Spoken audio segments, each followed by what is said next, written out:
สมาธิแบบเต้าสิ้นเนี่ยเป็นรูปแบบสมาธิที่ทำให้เรารู้สึกผ่อนคลายเบาสบายด้วยการใช้เสียงเพลงการใช้เนื้อร้องที่แบบว่าทำให้จิตของเราเนี่ยเป็นจิตที่ใสสะอาดบริสุทธิ์แล้วก็การเข้าสมาธิแบบเต้าสิ้นเนี่ยทำให้เราเนี่ยได้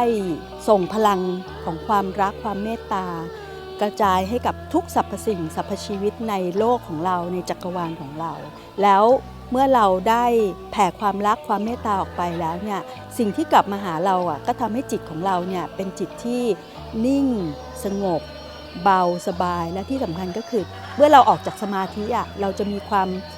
วามสุขนั่งสมาธิเราก็มีการแบบยิ้มแล้วก็มีความสุขเพราะเราแผ่ความรักเราส่งความรักไปให้กับทุกสรรพสิ่งสรรพชีวิตค่ะ